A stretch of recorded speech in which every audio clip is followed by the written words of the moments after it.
idea and say, okay, what is it and how do we get it? Those are kind of the two, if that's the big animating question of classical philosophy, what is the good life and how do we live it? That he's following right in that stream.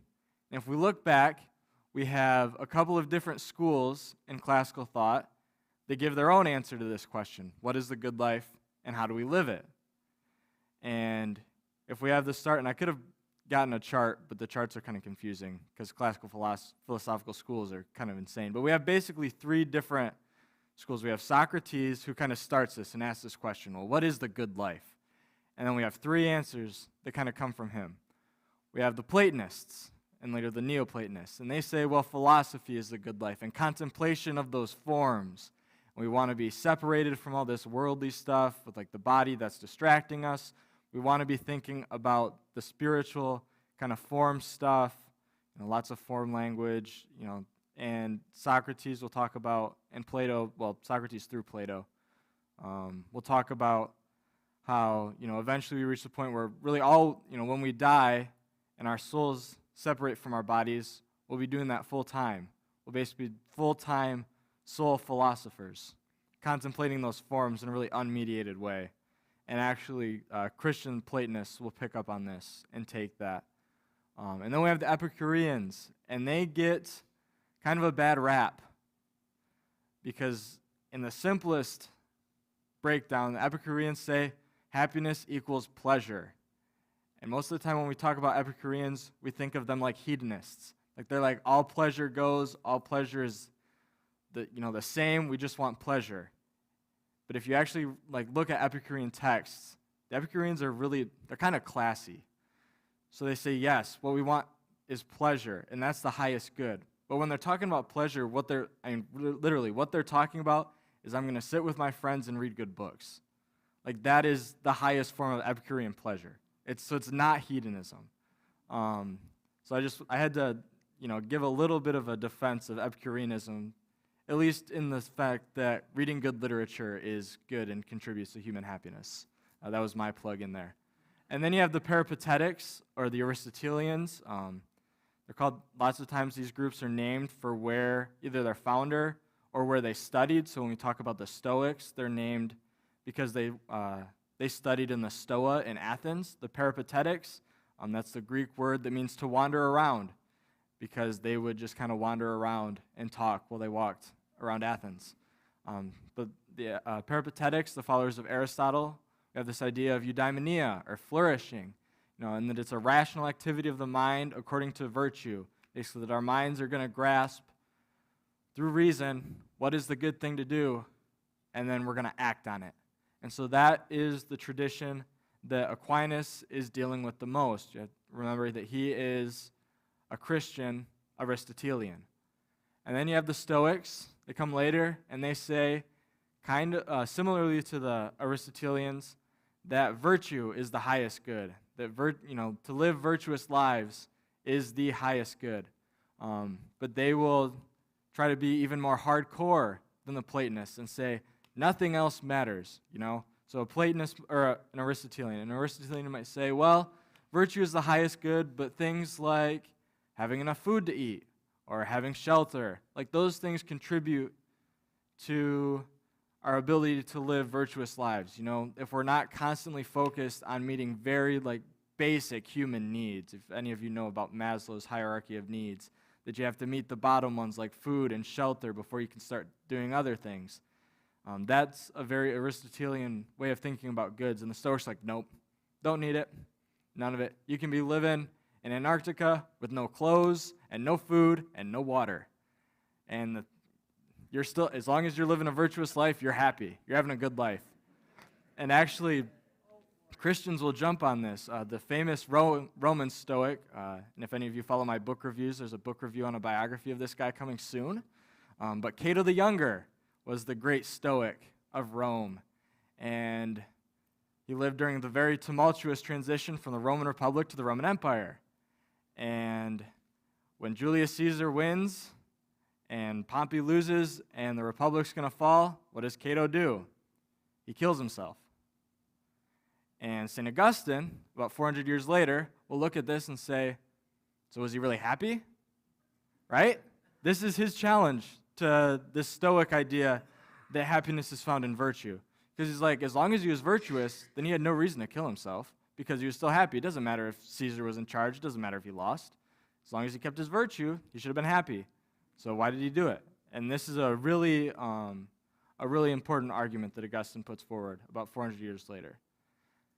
And speaking of Augustine, we see Augustine's answer to this question in this really famous line from the first book of his Confessions.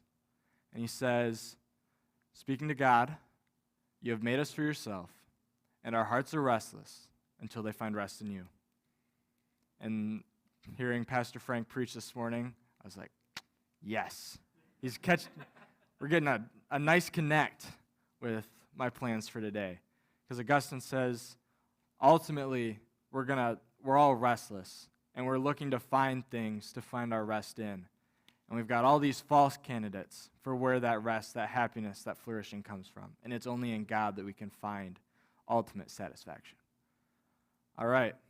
So now we get into the Aquinas' text. If we look at the prologue, he says, what it means for us to be made in an image of God is that we are intellectual creatures, endowed with free choice and capable of controlling our own acts. And here he quotes John of Damascus, who was a 2nd century theologian. Basically what he's saying is that to understand happiness, we first need to understand who we are, namely that we are images of God, and what we are for. And being images of God will help us to understand, knowing that we're images of God, what our nature is, will help us understand what our end is, what we're intended for.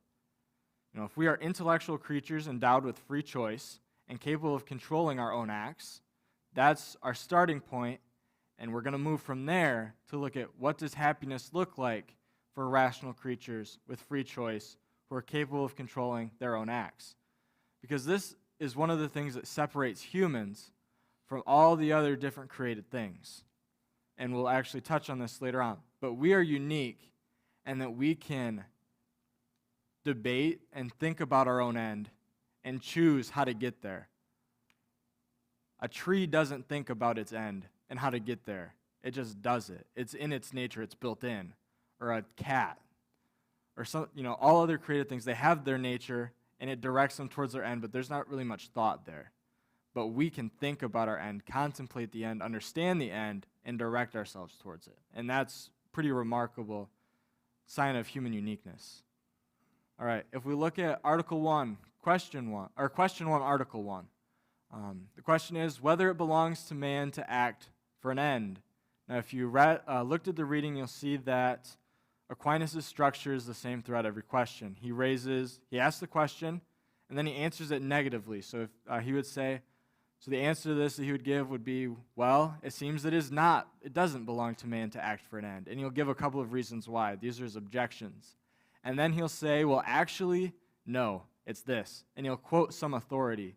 And you can actually see a really cool progression, both through his works and through each individual question, where he'll start by appealing to rational authorities, usually Aristotle. And as we move deeper and deeper, he'll start appealing to church authorities like Hilary or John Damascus or Augustine. And then he'll start quoting scripture when we get even more detailed. So he'll try to move from what can we know rationally to what we have to know by faith. And that's a pretty interesting, if you look through all of his works, you'll see this structure, both through an entire section, so like you see it flow like that through the treatise on happiness, but also through all the individual questions and articles in an individual question. So it's pretty fascinating how he structures it. But back to the question. We have this question, is it characteristic of human beings to act for an end? And Aquinas says, yes, but we have to distinguish what we mean by human acts. And he says there are two different classes that the things we do fall into. We have human acts and acts that are done by humans. And this seems like a really nitpicky distinction, but it's actually really important. Because if what we are rational creatures, then human acts are only those acts which involve us rationally choosing what we do. So things like going to sleep, eating, drinking water. Those are acts done by humans, but they're not characteristic activities of humans. And so those are not end-directed, at least not primarily, because they're just things that we do, but they're not things that we do as humans. They're things that we do as living things, but not specifically as humans. As he says, for this reason, only those actions over which human beings have control are properly called human. Now, human beings are in control of their acts through reason and will, which is why free choice is said to be the faculty of will and reason. Therefore, actions that are properly called human are those that issue from a will that is informed by deliberation. Only human acts properly understood are those things we think through and then do. Things that we do instinctively, like sleeping or eating, don't count in this category. And this allows him to say that, yes, we all act for an end. And what it means for us to be uniquely human is to act for an end in a rationally directed way.